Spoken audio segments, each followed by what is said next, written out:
ഭഗവദ്ഗീത ശ്രീകൃഷ്ണോപദേശഗീത ആദ്യ പദം മുതൽ ധർമ്മത്തിലൂന്നിയ വേദവ്യാസ കവിത. ഹരി ഓം. എല്ലാവർക്കും എൻ്റെ വിനീത നമസ്കാരം. ഭഗവത്ഗീതയിലൂടെ ജീവിത വിജയം. വേദവ്യാസ കവിത. കഴിഞ്ഞ ക്ലാസ്സുകളിലൊക്കെ നാം കാണുന്ന ഒരു കാര്യം, ജീവിത വിജയം നേടാൻ നാം യോഗ്യരാണെന്നുള്ള തിരിച്ചറിവ് എപ്പോഴും നാം നമ്മളിൽ ഉണ്ടാക്കുക. I am qualified to be a successful person. ഞാൻ അതിന് യോഗ്യനാണ്. അതാണ് നമ്മുടെ ഹിന്ദു സംസ്കൃതിയുടെ മഹത്വം. ഉപനിഷത്ത് നമ്മളെ പഠിപ്പിക്കുന്നത് ശൃണ്വന്തു, ശരിക്കും നിങ്ങൾ കേൾക്കുക, അമൃതസ്യ പൂരുഷാണ്. നിങ്ങൾ അമൃതത്വത്തിൻ്റെ പുരുഷന്മാരാണ്, സന്തതികളാണ്, അമൃതസ്വരൂപന്മാരാണ്. എന്ന് വെച്ചാൽ അമൃതം എന്ന് പറഞ്ഞാൽ ഏത് മൃതാവസ്ഥയും, മൃതം എന്നാൽ ദുർബലത, തകർച്ച, തളർച്ച, ഇതിനൊക്കെ മൃതം എന്ന് പറയില്ലേ. മരണം എന്ന് പറഞ്ഞാൽ കേവലം മരിച്ചു പോകലല്ല, മരിച്ചതിന് തുല്യമാവൽ. അതായത് ജീവിതത്തിൻ്റെ സകല ഊർജവും സന്തോഷവും നഷ്ടപ്പെടുന്ന അവസ്ഥ. അതിനെയൊക്കെ മറികടക്കാൻ കഴിയുന്നവരാണ് നമ്മൾ, അതിനുള്ള യോഗ്യതയുള്ളവരാണ്. So look at our positive side, never into the negative side. ഈ തരത്തിൽ നാം പരിവർത്തനത്തിന് യോഗ്യരാണെങ്കിൽ ആ പരിവർത്തനത്തിന് വേണ്ട ഏറ്റവും പ്രധാനപ്പെട്ട ഒരു കാര്യം മനസ്സിനെക്കുറിച്ചുള്ള തിരിച്ചറിവാണ്. ഞാൻ മനസ്സാണ്. ആ മനസ്സിന് എന്നെ തകർക്കാനും തളർത്താനും ഉയർത്താനുമുള്ള കഴിവുണ്ട്. അപ്പം അതുകൊണ്ട് അതിനെ ഉയർത്തണമെങ്കിൽ ആ മനസ്സിനെ ഉയർത്തുന്ന വഴികളിലൂടെ ഞാൻ പോകണം. അപ്പം ആ വഴി എന്ന് പറയുന്നത് കേവലം അന്ധമായി മറ്റുള്ള കാര്യങ്ങൾ ചെയ്യുന്നതല്ല. അതാണ് ഹിന്ദുമതത്തിൻ്റെ ഒരു മഹത്വം. ഒരു ആചാരവും അനുഷ്ഠാനവും ബ്ലൈൻഡ്ലി ഫോളോ ചെയ്യാൻ നമ്മുടെ ഋഷിവര്യന്മാർ നമ്മളെ അനുവദിക്കുന്നില്ല, നമ്മളോട് പറഞ്ഞിട്ടുമില്ല. മറ്റുള്ളവരെ പോലെ കൂടെ പ്രാർത്ഥിക്കാനല്ല നമ്മൾ ശ്രമിക്കേണ്ടത്. എല്ലാവരും പാടുന്നത് നമ്മൾ പാടണമെന്നില്ല. ഇതൊരു തരം കുഞ്ഞാടുകളുടെ സംസ്കാരമല്ല. ഇത് നാം തിരിച്ചറിഞ്ഞ് മനസ്സിലാക്കിക്കൊണ്ട് ആചരിക്കുക, അനുഷ്ഠിക്കുക. അതുകൊണ്ട് ഏറ്റവും പ്രധാനപ്പെട്ടതാണ് ജ്ഞാനം എന്നത്. ഈ ജ്ഞാനത്തെയാണ് ഭഗവാൻ ജ്ഞാനയജ്ഞം എന്ന് പറയുന്നത്. ഹിന്ദുമതത്തിൽ കുറഞ്ഞു പോയതും അതുതന്നെയാണ്. നമുക്ക് ഈ വിഷയത്തിലേക്ക് കടക്കുന്നതിന് മുമ്പ് ഗീതയിലെ 4-ാം അധ്യായത്തിലെ 28-ാം ശ്ലോകം ഒന്ന് ചൊല്ലിക്കൊണ്ട് നമുക്ക് ഈ ശ്ലോകത്തിലേക്ക് കടക്കാം, അർത്ഥത്തിലേക്ക് കടക്കാം. 28-ാം ശ്ലോകം.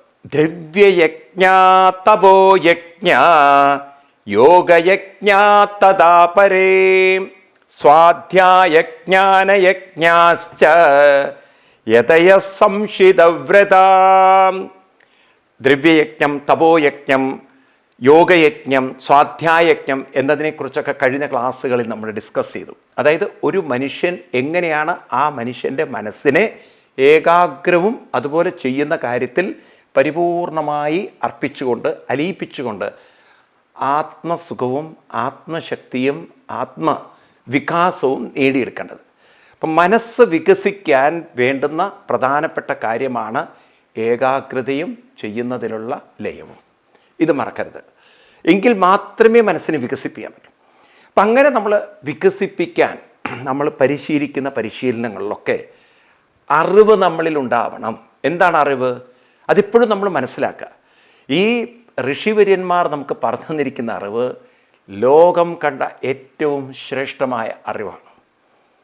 നമുക്ക് നമ്മളെക്കുറിച്ചുള്ള സകല തെറ്റായ ധാരണകളും അതോടുകൂടി ഇല്ലാതെ. അതാണ് ഹിന്ദു മതത്തിൻ്റെ ഏറ്റവും വലിയ മഹത്വം. ഇവിടെ ആരും മോശക്കാരല്ല. അടിസ്ഥാനമായിട്ട്, അതായത് ഫണ്ടമെൻ്റലി, റിയലി, ട്രൂത്ത്ഫുള്ളി എന്നൊക്കെ നമ്മൾ പറയില്ലേ, നാം ആരാണെന്ന അറിവ്. നമ്മൾ ആരാണ്? നമ്മളെന്ന് പറയുന്നത് ഒരു ഇൻഫിനിറ്റ്, അതായത് അനന്തമായ ശക്തി ഇപ്പോൾ ഒരു പരിമിതമായ വ്യക്തിയായിരിക്കുകയാണ്. അപ്പം ഏത് വ്യക്തിത്വവും അനന്തമായ ശക്തിയുടെ ഒരു പ്രകടിത രൂപമാണ്. ഞാൻ ചോദിക്കട്ടെ, ഒരു കുമിള നിങ്ങൾ വെള്ളത്തിൽ കാണുമെങ്കിൽ വെള്ളമില്ലാതെ കുമിളയുണ്ടോ? നിങ്ങൾ ഒരു തീജ്വാല കാണുന്നുവെങ്കിൽ ചൂടെന്നൊരു ശക്തിയിൽ നിന്നാണ് ഈ തീ ജ്വലിച്ചുകൊണ്ട് പ്രകടമാവുന്നത്, നാളമായി കാണുന്നത്. എന്ത് നിങ്ങൾ കാണുന്നുണ്ടോ അതിൻ്റെ പിന്നിൽ അനന്തശക്തിയുണ്ട്. ആൽബർട്ട് ഐൻസ്റ്റീൻ ഇത് തിരിച്ചറിഞ്ഞുകൊണ്ട് പറഞ്ഞു, E=mc². ഈ പ്രപഞ്ചം ആണ്, എനർജിയാണ്. അതിന്നാണ് ഈ മാസ്, നാം കാണുന്ന സകല പിണ്ഡവും സകല രൂപങ്ങളും പ്രകടമായത്. This universe is nothing but energy. ഇതൊക്കെയാണ് ഐൻസ്റ്റീൻ കണ്ടുപിടിച്ചത്. എന്നാൽ ഐൻസ്റ്റീൻ കണ്ടുപിടിച്ച ഊർജത്തിനപ്പുറത്തൊരു ഊർജ്ജമുണ്ട്. കാരണം ഐൻസ്റ്റീൻ കണ്ടത് മുഴുവൻ ചലനാത്മകമായ ഊർജ്ജമാണ്, നിരന്തരം കോൺസ്റ്റൻ്റ്ലി മൂവ് ചെയ്യുന്ന ഊർജ്ജമാണ്. അങ്ങനെ ഒരു ഊർജ്ജമുണ്ടെന്ന് തിരിച്ചറിയാൻ സഹായിക്കുന്ന മറ്റൊരു ഊർജ്ജമുണ്ട്. അതിൻ്റെ പേരാണ് ബോധ ഊർജ്ജം, അനന്തമായ ബോധ ഊർജ്ജം. ഞാനിത് പറഞ്ഞാൽ നമുക്ക് പെട്ടെന്ന് മനസ്സിലാവില്ലെങ്കിലും നിങ്ങൾക്കത് ഒരു ചെറിയൊരു ഉൾക്കാഴ്ചയോടുകൂടി കാണാൻ പറ്റും. അതായത് ഇവിടെ ചലനാത്മകമായ ഊർജത്തെ പോലും തിരിച്ചറിയാൻ സഹായിക്കുന്ന ബോധാത്മക ഊർജം ഇല്ലായിരുന്നെങ്കിൽ നമുക്കെങ്ങനെ ചലനാത്മക ഊർജത്തെ അറിയുന്നത്? ഇത് മൂവിങ്, ഇതെപ്പോഴും കോൺസ്റ്റൻ്റ്ലി ഇങ്ങനെ ചലിച്ചുകൊണ്ടിരിക്കുകയാണ്. ഇലക്ട്രോൺസ് മൂവ് ചെയ്യുന്നു, പ്രോട്ടോൺ ന്യൂട്രോൺ ഇതൊക്കെ ഇങ്ങനെ പറയുമ്പോൾ ന്യൂട്രോണും പ്രോട്ടോണും ഒക്കെ ഇങ്ങനെ കോൺസ്റ്റൻ്റ്ലി മൂവിങ് ആണ്. അതെന്നൊക്കെ പറയണമെങ്കിൽ നമുക്ക് ഇതിനെക്കുറിച്ചൊരു അറിവില്ലാതെ എങ്ങനെ പറയാൻ പറ്റും? ആ അറിവ് ബോധമാണ്. ഇതെല്ലാം അറിയാൻ സഹായിക്കുന്നൊരു അനന്തമായ ബോധ ഊർജം. ഞാൻ എന്തിനാ ബോധ ഊർജത്തെക്കുറിച്ച് പറയുന്നത്?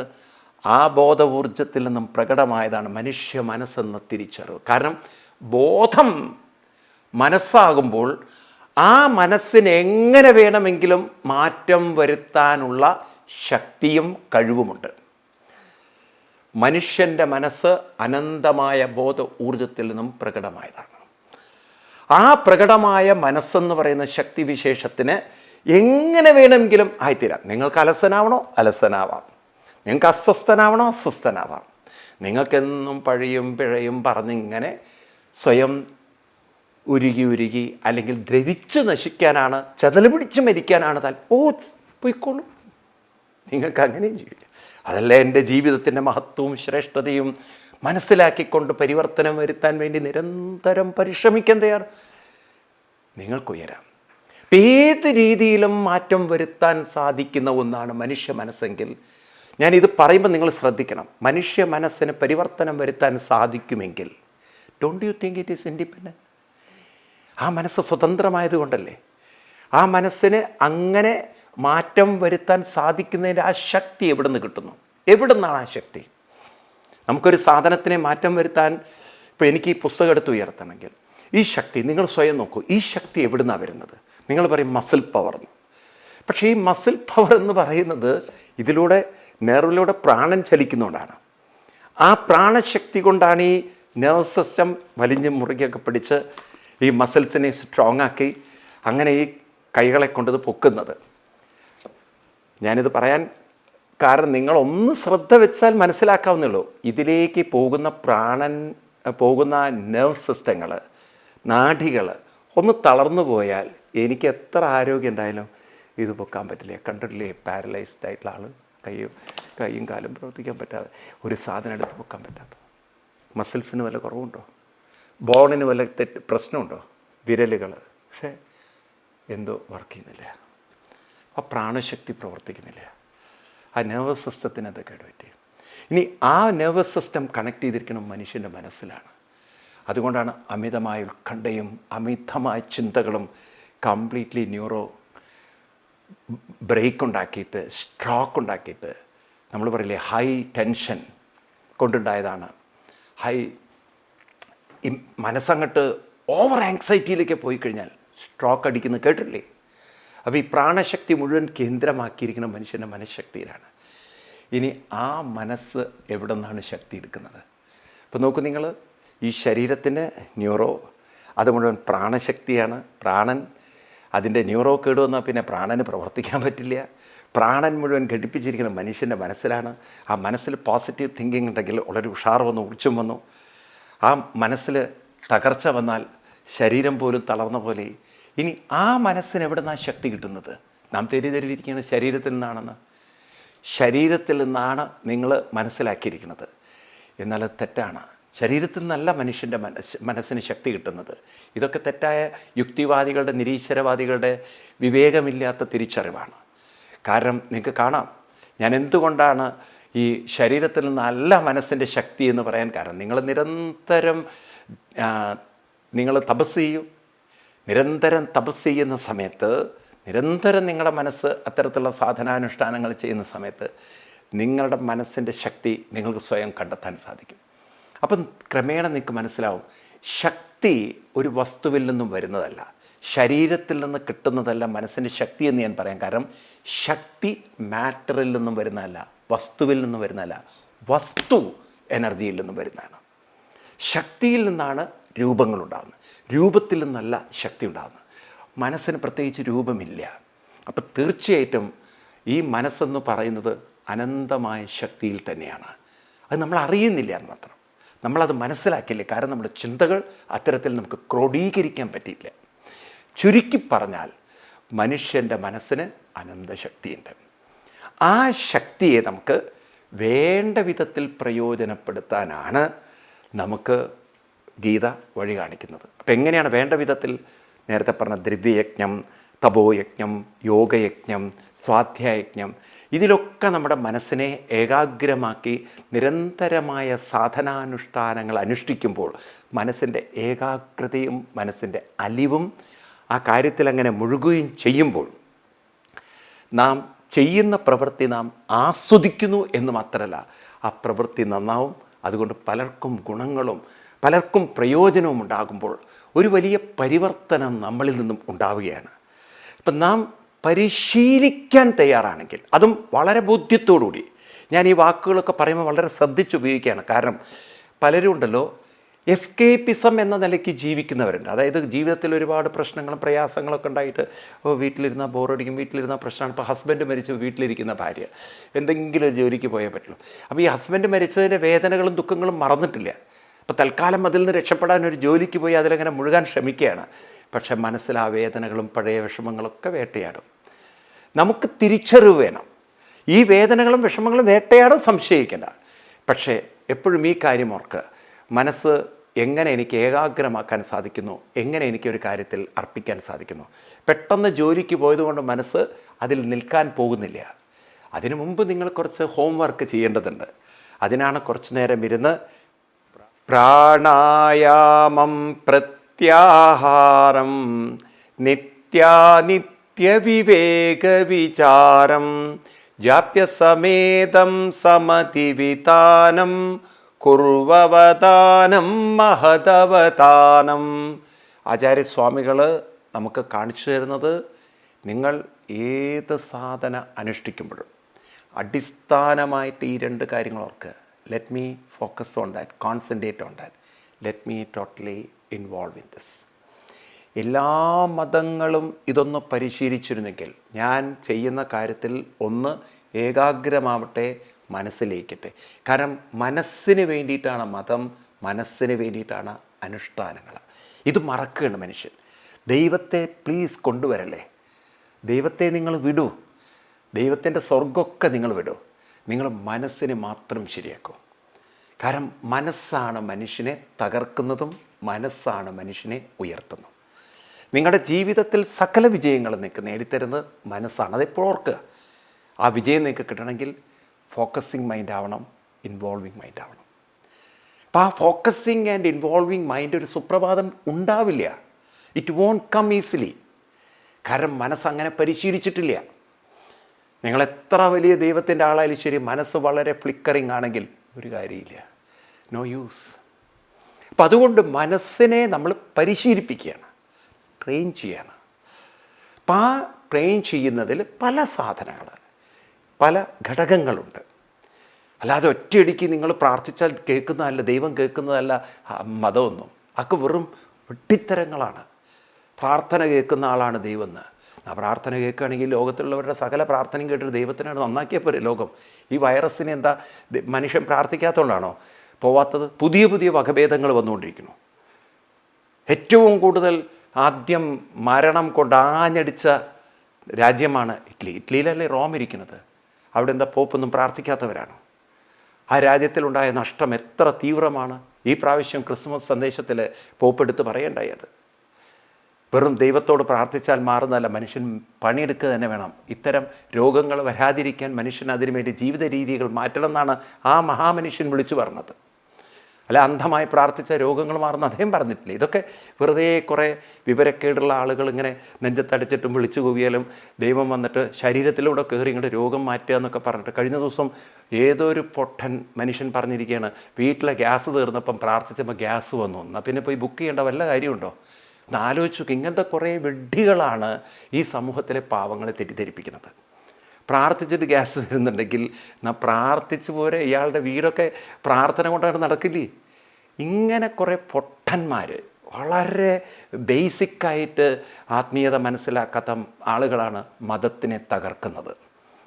അതുകൊണ്ട് ഭാരത ഋഷിവര്യന്മാർ പറയുന്നത് എല്ലാം മനസ്സിനെ മനസ്സിലാക്കിക്കൊണ്ട്, അതായത് മനസ്സിൻ്റെ ഏകാഗ്രത, മനസ്സിൻ്റെ സമർപ്പണം, മനസ്സിൻ്റെ ലയ, ഇതാണ് മതം എന്ന് നിങ്ങൾ മനസ്സിലാക്കിക്കൊണ്ട് ഏത് പ്രാർത്ഥനകൾ നിങ്ങൾ ക്രിസ്ത്യനായിക്കോളും മുസ്ലിം ആയിക്കോളും ഹിന്ദു ആയിക്കോളും ഡസൻറ്റ് മാറ്റർ, നിങ്ങൾ ചെയ്യുന്നത് അതിലർപ്പിക്കുക. കാരണം നാളെ നിങ്ങളുടെ ജീവിതത്തിൽ സന്തോഷവും സംതൃപ്തിയൊക്കെ കിട്ടുന്നത് ഈ മനസ്സിൻ്റെ ലയത്തിലാണ് എന്നെപ്പോഴും ഓർക്കുക. മദ്യത്തിൽ ലയിക്കാൻ പറ്റുന്ന ഒരാൾക്ക് എന്തുകൊണ്ട് കർമ്മങ്ങളിൽ ലയിക്കാൻ പറ്റുന്നില്ല, പ്രവൃത്തിയിൽ ലയിക്കാൻ പറ്റുന്നില്ല? കാരണം അവിടെ എത്തുമ്പോൾ മനസ്സ് വളരെ ഡിസ്റ്റർബ്ഡാണ്, ടെൻഷനാണ്, സ്ട്രെസ്ഡാണ്. അത് നമുക്ക് മാറ്റാൻ പറ്റണം. അപ്പോൾ നമ്മൾ ചെയ്യുന്ന മേഖലകളെ ആസ്വദിച്ചുകൊണ്ട് നമ്മൾ മുന്നോട്ട് പോകാൻ കഴിയുന്ന വിധത്തിൽ മനസ്സിനെ ഡെവലപ്പ് ചെയ്യാൻ, അതാണ് കൃഷ്ണൻ ഇവിടെ നമുക്ക് ഗീതയിലൂടെ ആഹ്വാനം ചെയ്തത്. അപ്പം അത്തരത്തിൽ നമ്മുടെ മനസ്സ് വികസിച്ച് വരുമ്പോൾ പരിവർത്തനങ്ങളുണ്ട്. പരിവർത്തനം എന്ന് പറഞ്ഞാൽ ഒരു പെട്ടെന്നുണ്ടാവുന്നതല്ല, ഗ്രാജ്വലി ഉണ്ടാവുന്നതാണ്, സ്ലോലി സ്റ്റഡിലി ഉണ്ടാവുന്നതാണ്. അത് നിരന്തരമായ പരിശീലനം കൊണ്ട്, അത് പല രീതിയിലുള്ള പരിശീലനങ്ങളെ കൃഷ്ണൻ നമുക്ക് കാണിച്ചു. അപ്പോൾ അടിസ്ഥാനം ജ്ഞാനയജ്ഞമാണ്, മനസ്സിൻ്റെ വികാസം. മനസ്സ് വികസിച്ച് മനസ്സ് ഈശ്വരനാകും. തത് ത്വം അസി, തത് ത്വം അസി, അത് നീയാകുന്നു, അല്ലെങ്കിൽ അതാകുന്നു നീ, അത് തന്നെയാണ് നീ, അതാണ് നീ. ഏതാണ് എന്നൊക്കെ ചോദിച്ചു കഴിഞ്ഞാൽ ആ ഒരു ഊർജ്ജമാണ്, ആ ശക്തിയാണ് നീ. അപ്പം നീ ഒരു ശക്തിയാണ് എന്നെപ്പോഴും നമ്മൾ ഓർമ്മിപ്പിക്കുക. സത്യമല്ലേ ഇത്? നിങ്ങൾ ഈ പറയുന്നത് ഉൾക്കൊള്ളാൻ നിങ്ങളുടെ മനസ്സ് തയ്യാറാണെങ്കിൽ ഞാൻ പറയുന്നത് നിങ്ങൾക്ക് നിഷേധിക്കാൻ പറ്റുമോ? വ്യക്തി എന്നത് കേവലം ശരീരമാണ്. നിങ്ങളുടെ മനസ്സ് വ്യക്തിയാണോ ശക്തിയാണോ? നിങ്ങൾ സ്വയം തീരുമാനിക്കൂ, സ്വന്തം കണ്ടുപിടിക്കൂ. തീരുമാനിക്കല്ലേ, കണ്ടുപിടിക്കൂ. മനസ്സിൻ്റെ രൂപം എന്താണ്? മനസ്സിനെന്താ രൂപമുള്ളത്? മനസ്സെന്നൊരു സാധനത്തിൻ്റെ ചിത്രം നിങ്ങൾക്ക് വരച്ച് കാണിക്കാൻ പറ്റുമോ? നിങ്ങളുടെ മനസ്സിങ്ങനെയാണ്. ഇന്നുവരെ മെഡിക്കൽ സയൻസിന് കാണിച്ചു തരാൻ പറ്റില്ല മനുഷ്യൻ്റെ മനസ്സിന്. നിങ്ങളുടെ ഹൃദയത്തിനെ കാണിച്ചു തരാൻ പറ്റും, നിങ്ങളുടെ ബ്രെയിനിനെ കാണിച്ചു തരാൻ പറ്റും, മനസ്സ്, തോട്ട്സ് കാണിച്ചു തരാൻ പറ്റും. എന്നാൽ എപ്പോൾ നിങ്ങളുടെ മനസ്സ് അബോധത്തിലേക്ക് പോയോ, ആ അബോധാവസ്ഥയിലേക്ക് മനസ്സ് പോകുമ്പോൾ രൂപമുള്ളതാണോ അബോധത്തിലേക്ക് പോയത്? മനസ്സിന് രൂപമുണ്ടോ? ശക്തിയല്ലേ? അപ്പം മനസ്സ് ശക്തിയാണെങ്കിൽ ആ ശക്തിയിൽ ദുർബല ശക്തി അതുപോലെ കരുത്തുള്ള ശക്തി എന്നുള്ള രണ്ട് ശക്തിയുണ്ടോ? നമ്മൾ നെഗറ്റീവ് പോസിറ്റീവ് എന്നൊക്കെ പറഞ്ഞാലും ഈ ശക്തി ദുർബലമായത് എന്തുകൊണ്ടാണ്? നിങ്ങൾ ദുർബലമാവാൻ അനുവദിക്കുന്നതുകൊണ്ടാണ്. അതുകൊണ്ടാണ് ദുർബലമായത്. ഇപ്പം നെഗറ്റീവ് എന്ന് പറയുന്നത് നമ്മൾ നെഗറ്റീവാൻ അനുവദിക്കുന്നത് കൊണ്ടാണ്, ദുർബലമാവാൻ അനുവദിക്കുന്നതുകൊണ്ടാണ്. നിങ്ങളതിനെ പോസിറ്റീവ് ആക്കുകയാണെങ്കിൽ, അല്ലെങ്കിൽ നിങ്ങളതിനെ അതെന്നും കരുത്തുള്ളതാണ്. അപ്പം നിങ്ങളുടെ കയ്യിലാണ് ഈ ശക്തി ഏത് ദിശയിലേക്ക് പോകണം എന്ന് തീരുമാനിക്കപ്പെടുന്നത്. ഇപ്പം നമ്മളുടെ മനസ്സ് നമ്മളുടെ ഒരു നിയന്ത്രണത്തിലാണെങ്കിൽ, അല്ലെങ്കിൽ നമ്മുടെ ഒരു നിരീക്ഷണത്തിലാണെങ്കിൽ നമുക്ക് തീരുമാനിക്കാം അത് ഏത് ഡയറക്ഷനിൽ പോകണമെന്ന്. നേരെ മറിച്ച് നിങ്ങളുടെ ആ മനസ്സിനെ കൈവിട്ടു പോയാൽ പിന്നെ അത് കൊണ്ടെത്തിക്കുന്നത് എവിടെയാണ് നിങ്ങൾക്ക് പോലും അറിയില്ല. നിങ്ങൾ എന്നിട്ട് വിധിയെ പഴിക്കുന്നു, ദൈവത്തെ പഴിക്കുന്നു.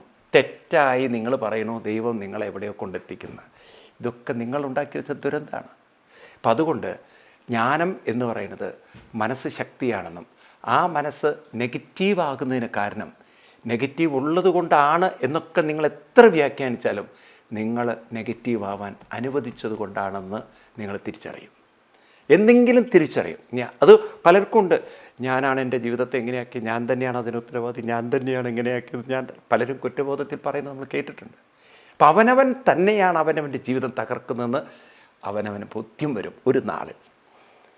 അപ്പം അതുകൊണ്ട് ആ ഒരു ദുരന്തം നമ്മുടെ ജീവിതത്തിൽ സംഭവിക്കാതിരിക്കാൻ നമുക്ക് വ്യക്തമായ ഒരു മാർഗത്തിലൂടെ പോവാൻ അതിന് നിങ്ങൾ ഈ സാധനങ്ങളൊക്കെ അനുഷ്ഠിക്കും. ദ്രവ്യയജ്ഞം, തപോയജ്ഞം, യോഗയജ്ഞം, സാധ്യായജ്ഞം, ഇതൊക്കെ ഒന്ന് പ്രാക്ടീസ് ചെയ്ത് നോക്കൂ. നിങ്ങൾ കൃഷ്ണൻ പറഞ്ഞ പാതയിലൊന്ന് പോയി നോക്കൂ. എന്നിട്ട് നിങ്ങൾക്ക് പറയാൻ പറ്റുമോ എൻ്റെ മനസ്സ്, എൻ്റെ ജീവിതം തകർന്നു? പറയാൻ പറ്റില്ല. എന്ത് തന്നെ നിങ്ങൾക്ക് വിധി പ്രതികൂലമാണെങ്കിലും, എന്ത് തന്നെ നിങ്ങൾക്ക് തിരിച്ചടിച്ചാലും, ഈ ശക്തി ഉണ്ടല്ലോ, നിങ്ങൾ രൂപപ്പെടുത്തുന്ന ഈ പവർ ഉണ്ടല്ലോ, അതിനൊക്കെ നിങ്ങളെ മറികടത്തി അപ്പുറത്തേക്ക് കൊണ്ടുപോകാൻ.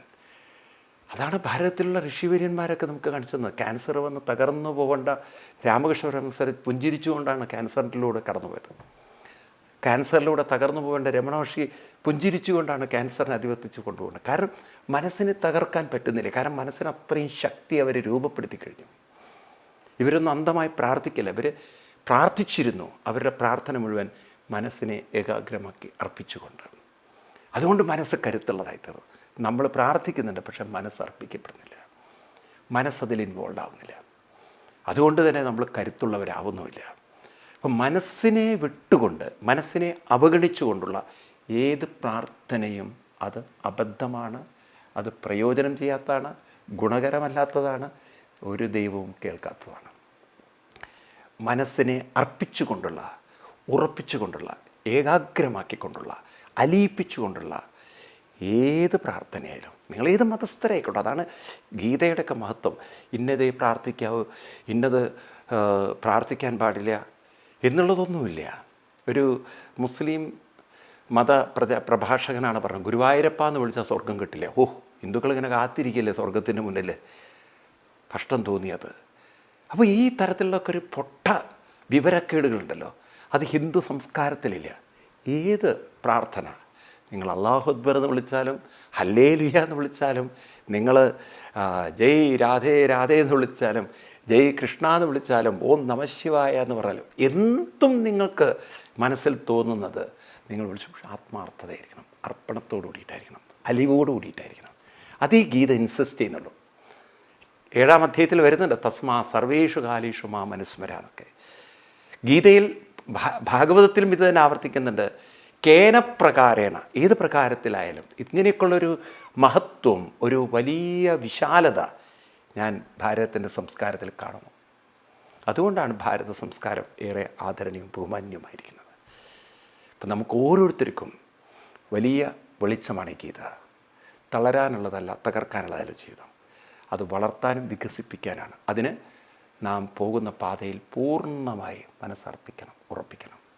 അത് ഈ ഗീതയിൽ കൃഷ്ണൻ ആവശ്യപ്പെടുന്നു. അപ്പം എപ്പോഴും നമുക്ക് ഓർമ്മ വേണം, മനസ്സിൻ്റെ ഏകാഗ്രത, മനസ്സിൻ്റെ അലിവ്, മനസ്സിൻ്റെ ലയം, ഇത് ഞാൻ ചെയ്യുന്ന സാധനകളിൽ ഉണ്ടെങ്കിൽ മാത്രമേ ആത്മവികാസം ഉണ്ടാവുകയുള്ളൂ എന്ന് പറഞ്ഞുകൊണ്ട് ഇനി കൃഷ്ണൻ നമുക്ക് പ്രാണായാമത്തിൻ്റെ മഹത്വം പറഞ്ഞുതരും. എന്തിന് നാം പ്രാണായാമം ചെയ്യണം? വളരെ ലോജിക്കലി, സയൻറ്റിഫിക്കലി കൃഷ്ണൻ ഇത് അവതരിപ്പിക്കുമ്പോൾ എനിക്ക് തോന്നുന്നു മോഡേൺ മെഡിക്കൽ സയൻസും സൈക്കോളജിയും സൈക്കാട്രിസ്റ്റുമാരും ഈ ശ്ലോകങ്ങളിൽ നിന്ന് പഠിക്കുന്നത് നന്നായിരിക്കും. കാരണം ഒരുപാട് പേരുടെ ജീവിതം മാറ്റിയെടുക്കാൻ നമുക്കിതിലൂടെ സാധിക്കും. നമുക്ക് ഈ ശ്ലോകം വിശദമായിട്ട് അടുത്ത ക്ലാസ്സിൽ കാണാം. അതുവരെ എല്ലാവർക്കും നന്ദി, നമസ്കാരം, പ്രണാമം. വേദവ്യാസ കവിത